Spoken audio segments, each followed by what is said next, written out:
Sa ngayon, nasa 0.34 si Pi Network matapos po siyang bumaba ng 0.7% sa loob ng nakalipas na 24 oras.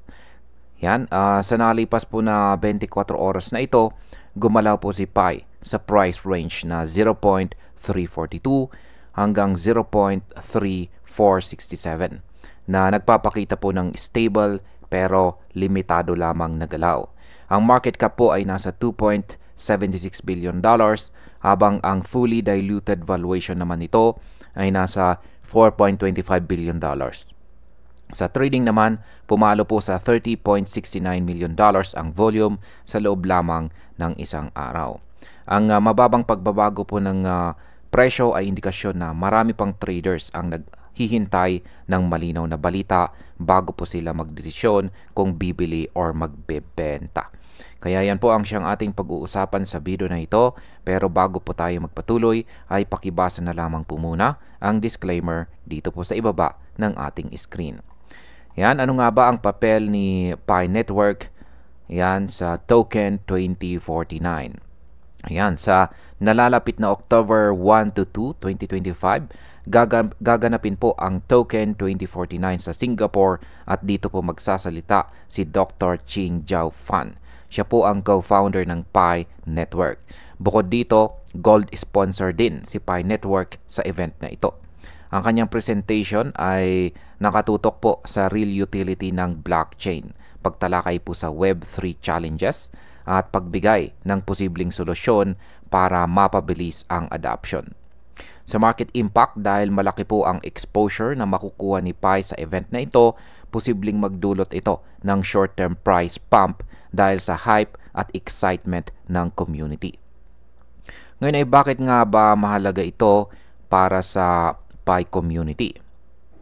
Para kay Dr. Fan, ito ay pagkakataon na ipakita ang vision ng Pi Network para sa real-world use cases at mas malawak na adoption. Para naman sa Pi community, ito ay kumpirmasyon na patuloy ang project sa pakikipag-ugnayan sa mas malaking blockchain ecosystem.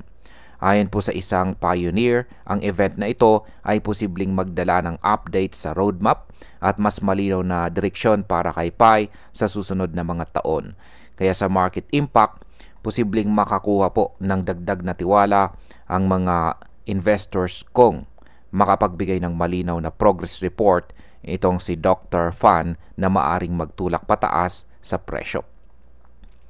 Ngayon ay posible bang maganap ang sell the news pattern? Kung titignan po natin ang history ng dumalo si Dr. Nicholas Kokales sa Consensus 2025, tumaas po ang presyo ni Pi ilang araw bago ang event. Ngunit pagkatapos po nito ay bumagsak din, kung saan ay malinaw na halimbawa ng sell the news pattern. May ilan po sa community na naniniwala na ganito rin ang maaring mangyari sa Token 2049 kung saan tataas muna ang presyo bago bumagsak matapos ang announcement. Kaya sa market impact, kung maulit po ang parehong pattern, maraming short-term traders ang maaaring kumita habang ang long-term holders naman ay posibleng makakita ng panibagong correction. Ano naman ang mga panganib na dapat po nating bantayan? Ayan, bukod po sa posibilidad ng sell the news, dapat din nating tandaan na dumarami po ang supply ng Pi coin sa mga exchanges. Mayroon ding mga naka-schedule na unlocking ng coins na maaari pong magdagdag ng selling pressure sa market. Kung wala pong sapat na konkretong development mula sa Pi core team matapos ang event, posible itong magdulot ng pagbaba ng presyo kahit pa nagkaroon ng initial pump. Ang pagdami po ng supply sa mga exchanges ay karaniwang nagiging trigger para sa pagbaba ng presyo, lalo na kung mas mataas ang selling pressure kaysa sa demand. Yan, bilang panghuli, para po sa akin, magandang hakbang ang pagsali ni Pi Network sa Token 2049 na event dahil makikilala po siya ng mas malawak na blockchain at saka crypto community. Ang event na ito ay siguradong magbibigay ng spotlight sa kanyang technology at saka vision. Pero hindi natin dapat kalimutan ang posibilidad ng sell the news pattern. Magandang strategy para sa mga traders na maging maingat at obserbahan ang galaw bago at pagkatapos ng event. Kung makapagbigay po ng malinaw na roadmap itong si Dr. Fan, malaki ang tsansa na mas tumibay ang kumpiyansa kay Pai at makadagdag ito ng tunay na halaga sa kanyang presyo.